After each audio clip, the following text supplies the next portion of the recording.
Some people do the crime and poor life in prison, and some people have kids and never even try to be a daddy. Well, we have a case where this man has been faced with both, but he has a change of heart. Now, pushing back to 1965, there were these two guys that participated in a watch riot. Well, they ended up getting arrested for a very long time. And prior to that, though, each of them had a son. One of them was named Bobby Johnson, which I randomly placed him being born in the 50s or the 60s. And I'll build up to that, telling you how I came up with that in a second. Now, in 1972, Bobby created a gang, the Deuce, with the help of his childhood friend, Ray Ray. And his dad was the other guy that was arrested with Bobby's dad during the Watch riot. Now, I'm assuming that the Deuce gang was a faction of the street gang of the Hoovers. He had three other main friends, Loco, Bear, and Kendall. They all must have had some type of motion in the streets to become respected the way that they did. Out here in these streets, Bobby ended up meeting the love of his so-called life, Carol. And while they was dating, they ended up having a child on July 13th, 1981, named James Johnson, aka Jimmy. Now, having this child, you would have thought it would have slowed Bobby down, but it didn't. And he stayed in trouble so much that it got him locked up, leaving Carol alone to watch little Jimmy. Now, she banished him, chastised him. She abandoned him. I was alone, Bobby. I cursed you. I hated you for leaving me. I had the baby by myself, Bobby, by myself. Now, he couldn't have been locked down no more than a year or a year and a half because Carol had gotten pregnant around November 1980 and he was released in summer 1982 from jail. August to be exact from the look of the calendar in the background. Now, Deuce, they're like the main show. Like I said, it's a gang, but I think it's different Deuce sections and that falls under the main big dog, the Hoovers. Now, this gang, it has to be funded. It ain't about working no job, but it's about selling crack cocaine. And when Bobby got out of jail recently, if you notice, he asked for an 8-ball. Yo, bag, give me 8-ball. Now, cocaine was a drug of choice when he went in. Now, from my research, crack was introduced in LA in like 1981, according to the DEA, and Bobby was in fact locked up in 1981. He was released on 1982, son born in 1981, which he missed because he was in jail. Now, with all these drugs taking over the streets of LA and the areas, it's people fighting over territory. We got Bobby versus Jeannie Lamp, Smack Man. And he ran over on the Grape Street area and moved to Deuce territory to expand his dope business. Now, Bobby hated him because he was crushing on Carol.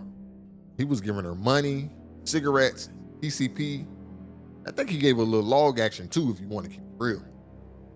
Now, Jeannie is running clubs and in the hood. One of them smooth talk, nice clothes having. Ray just got out of jail, broke, dusty, and his baby mom's at his door. I hate that too.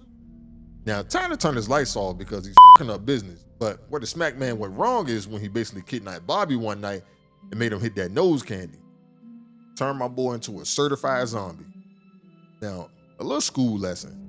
Now, cocaine is a nervous system stimulant, which all types of things that is included like caffeine, and when it get in your system, it makes your brain release dopamine overdrive, resulting in raised blood pressure, pupil dilation, and lasts about 30 minutes, which could lead to you having a runny nose by inflammation of the nasal tissue, making it hard to breathe, which Bobby's breathing out of his mouth. Can you hear me? Can you hear me? All right, so peep this. One night, Bobby and the gang pulled up to the Smack Man club. He got a little social club that plays all the hottest music of that time, plus a gambling spot in the back. Remember when I said Bobby may have been born in the 60s? Well, clubs with drinks, the entry age usually is around 21 years old. Now, Jenny said that Bobby and his crew looked a little young to get in and he wanted to check some ID. Now, they didn't have no ID on them to get in, so they questioned his gambling. It's 1982. 1962 to 1964 is what I really predict to be his birth year. Too young to get in the club at 21, but old enough to go to an adult jail at 18. They set their car up to ram the doors down and charge in to shoot Smack's man security. So now it's Jeannie and the Deuce. Conversation was had about the business and Carol, but Bobby was unimpressed, and with the influence of Ray Ray, Smack Man, no more. They finished them off with a revolver and a potato to silence the sound. A potato would have exploded from the pure force of the gun, plus it would have not silenced the gun. Silence a company did experiment on this logic. Bobby is big OG now, but Bobby was silly on his hit. Ray Ray was really the one that had the smarts on this one.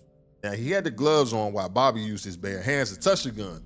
Plus, he touched a cigarette box which Jeannie Lamp had on him. Bobby went into hiding for months, but the cops were after him, and when he got caught, it was like a bonus bust. Cops had the evidence, and they had something black like a cloth and evidence too that Bobby had. Well, Bobby was hit with an unknown amount of time, but I do know that he was able for parole after 10 years for the 187, so now it's 1982, and he kept it real and took the blame for himself. Now, that's what the OG does, and he makes the OG calls. Deuce was up in there with him, plus Loco Sherm head ass, but Loco could 100% been the reason that his life had been changed around. We gotta look at the fact that Loco was being bullied by the Aryan Nation for debt, and he owed them 10 boxes of cigarettes, and the Deuces took the debt for him. Aryan Nation wanted 15 boxes.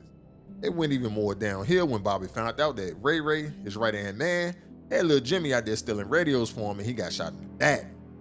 Now, so Bobby distanced himself from the Deuce and became alone in prison. Now, the Aryans was after him, and Deuce turned on him. The heat was on him, but a Muslim brother by the name of Ali seen his greatness in him. So he put a word in to the CEO to put Bobby in a cell with him to try to change him and make him become a better person. Now, he had an effect on Bobby. He taught him that second chances are real, and he showed Bobby the way of learning by the smarts of Marcus Garvey and others like Adam Powell, who helped make lynching a federal crime and also helped desegregate public schools. And I'll let you in on a secret. And if you ever watched Godfather Harlem, he played an important role in it with Malcolm X and Bumpy Johnson. Garvey, for his pride of being black and more, W.B. Du Bois, and Elijah Muhammad.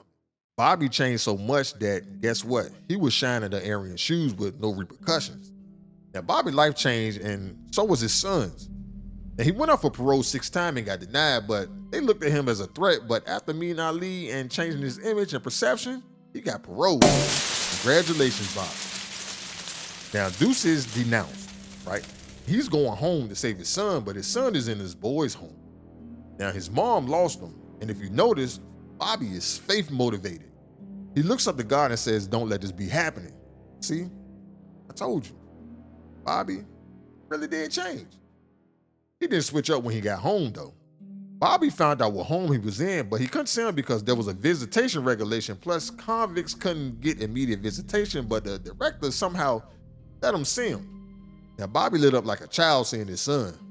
He asked Jimmy questions like, "Are they treating him good?" But he was getting knowledge because this teaching him responsibility in driving school was a possibility from the blackboard in the background. He vowed to get him out, but he ran right back to Ray Ray. And Bobby found out Ray Ray was with Jimmy. Now, he was manipulating him, selling him lies and dreams, and also to ride down on the guy that shot him in his back, Willie Manchester. Now, this is Bobby's shining point. He convinced his son that he would be the perfect daddy, that he was not, and show him a better life legally. No more gang banging, no more running from the police.